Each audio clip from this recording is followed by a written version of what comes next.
C'est un grand plaisir de pouvoir vous accueillir ce soir.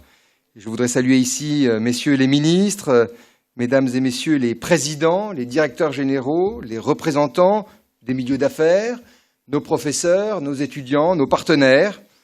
C'est un très grand plaisir, comme je vous le disais, de pouvoir vous accueillir ce soir au sein du campus de l'ESA. Un grand plaisir de retrouver M. Jacques Séguéla, grand publicitaire français, grand homme de communication, fondateur de l'une des plus grandes agences de communication du monde, RSCG, devenu Euro-RSCG, puis Havas Advertising. Un grand fondateur, un grand patron, un aventurier aussi. Monsieur Séguéla, vous nous le rappeliez il y a quelques années, lorsque vous étiez venu à Beyrouth, lorsque vous étiez venu à l'ESA, c'était en 2006, on s'en rappelait tout à l'heure. Vous aviez alors participé à un colloque dont le thème était « Publicité et société, les nouveaux enjeux ». Vous voyez que nous sommes toujours dans cette dynamique de la publicité. Et je crois que nous sommes nombreux à garder un très bon souvenir de ces échanges que nous avions eus avec vous à ce moment-là. Quelques années plus tard, vous revoilà au Liban, et votre visite, dans le contexte actuel, est un message de solidarité auquel nous sommes tous particulièrement sensibles, nous qui avons fait le choix de rester au Liban, de vivre dans ce pays et d'y développer des activités.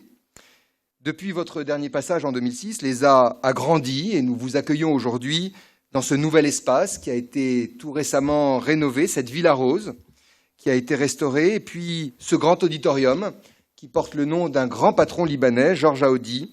Et c'est cet auditorium qui symbolise aussi fort bien les liens étroits qui existent entre l'ESA et les entreprises du secteur privé.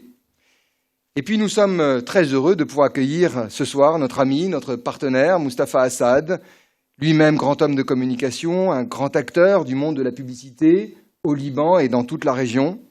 Dans son ouvrage « Play It Again », dont il va nous parler ce soir, Mustapha nous décrit le parcours peu ordinaire d'un créateur, d'un dirigeant, dans un monde particulièrement complexe et tourmenté, celui qu'il a connu depuis les années 70 jusqu'à aujourd'hui. Est-il possible de dire que notre monde actuel n'est pas forcément moins complexe ni moins tourmenté que celui qu'a connu Mustapha? En tout cas, pour une business school comme l'ESA, c'est un beau message de pouvoir présenter un grand chef d'entreprise à la jeunesse libanaise.